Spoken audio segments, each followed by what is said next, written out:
চট্টগ্রাম বাঁশখালী থানার পুলিশের নির্ঘুম অভিযানে অপহৃত 5 মাসের শিশু উদ্ধার। তৌহিদুল ইসলাম চৌধুরী, চট্টগ্রাম প্রতিনিধির ভিডিওচিত্রে বিস্তারিত।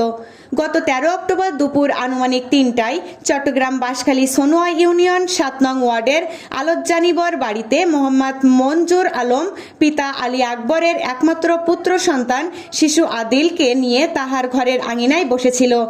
ওই সময় একই বাড়ির পূর্ব পরিচিত প্রতিবেশী মোহাম্মদ রিদওয়ান পিতা গুরামিয়া এসে শিশু আদিলকে কোলে নিতে চাইলে তাহাকে কোলে দিয়েই মোহাম্মদ মঞ্জুর আলম বাড়ির পার্শ্ববর্তী চায়ের দোকানে যায়। প্রায় 1 ঘন্টা পরে বাড়িতে এসে তার শিশুপুত্র সন্তান আদিলকে ও মোহাম্মদ রিদওয়ানকে না দেখে খোঁজাখুঁজি শুরু করলো। না পেয়ে মোহাম্মদ মঞ্জুর আলম কান্নায় ভেঙে পড়ে। ওই সময় মোহাম্মদ রিদওয়ান সুকৌশলে শিশু আদিলকে অপহরণ করে অজ্ঞাত স্থানে নিয়ে যায়। উক্ত ঘটনায় প্রেক্ষিতে খোঁজাখুঁজি করে না পেয়ে শিশু আদিলের বাবা মঞ্জুর আলম অপহরণকারী মোহাম্মদ রিদওয়ান সহ অজ্ঞাতনামা বিবাদী করে চট্টগ্রাম বাঁশখালী থানায় একটি অপহরণ মামলা করে।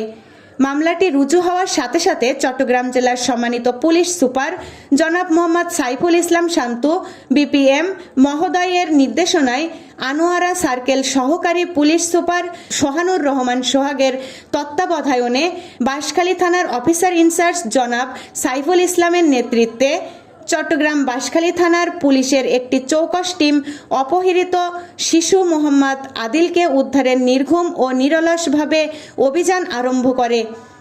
তাহার ধারাবাহিকতায় 14 অক্টোবর মঙ্গলবার আনুমানিক বিকেল 4টার সময় তথ্য ও প্রযুক্তি গোপন সংবাদের ভিত্তিতে চট্টগ্রাম চন্দনাইশ কাঞ্চনাবাদ ইউনিয়নের 4 নং ওয়ার্ডের রোবাইদা সুলতানা আরজু স্বামী মোহাম্মদ নাসির উদ্দিন নিকট হইতে অপহৃত আদিলকে অক্ষত অবস্থায় চট্টগ্রাম বাঁশখালী থানার পুলিশ উদ্ধার করে ও রোবাইদা সুলতানাকে গ্রেপ্তার করে। রোবাইদা সুলতানা আঞ্জুকে পুলিশের জিজ্ঞাসাবাদ করলে রোবাইদা সুলতানা আরজু বলে তার নিকট আত্মীয় চট্টগ্রাম পটিয়া থানার বড়লিয়া 9 নং ওয়ার্ডের মোহাম্মদ আলমগীর পিতা নুরুল ইসলাম তিনি চট্টগ্রাম বাঁশখালী সোনুয়া মোহাম্মদ রিদওয়ানকে 13 অক্টোবর সন্ধ্যায় 7টার দিকে 1,20,000 টাকার বিনিময়ে অপহৃত আদিলকে ক্রয় করে বলে জানায়। বাঁশখালী থানার অফিসার ইনচার্জ জনাব সাইফুল ইসলাম আরও জানায় আসামি রোবাইদা সুলতানা আরজুকে আইনি প্রক্রিয়া কাজ শেষ করে আদালতে প্রেরণ করা হবে ও অন্যান্য আসামিদেরকে গ্রেফতারের অভিযান চলমান থাকবে। সবচেয়ে বড় টেনশন যেটা ছিল যে আদিয়াদের বয়স মাত্র 5 মাস, তো তাকে অক্ষত অবস্থায় সুস্থ অবস্থায় উদ্ধার করাটাই আমাদের জন্য সবচেয়ে বড় চ্যালেঞ্জ ছিল।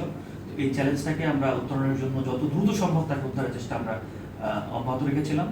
এক্ষেত্রে আমাদের অন্যান্য সংস্থাগুলো কাজ করছিল। তো আমরা পরবর্তীতে যখন আসামি রোবাইদা সুলতানা আঞ্জুকে জিজ্ঞাসাবাদ করি তখন সেটা যে জানায় যে তার নিকট আত্মীয় আলমগীর, আমরা যদিও পরবর্তীতে আমরা তাকে পেয়েছি মোহাম্মদ আমিনুল ইসলাম হিসেবে, যার বাড়ি পটিয়া, তার নিকট আত্মীয়।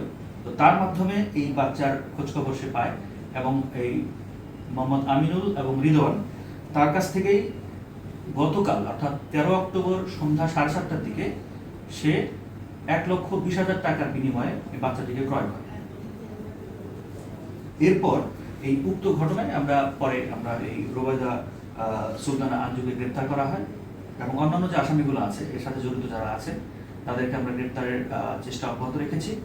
তো আমরা এই 5 মাস বয়সে যে আদিয়া তাকে আমরা মায়ের কোলে ফিরিয়ে দিয়েছি। আমরা মা বাবার যে হাসি, সেই হাসিটা আমরা দেখতে পেয়েছি। এটা আমাদের জন্য চরম পাওয়া বড় একটা বিষয়। তো এই ছিল বিষয়। আমরা পরবর্তীতে হয়তো যে আসামিগুলো আছে এর সাথে সম্পৃক্ত যারা আছে আমরা তাদেরকে খুব অতি দ্রুতই গ্রেপ্তার করতে সক্ষম হব বলে আশা করছি। AB news desk report.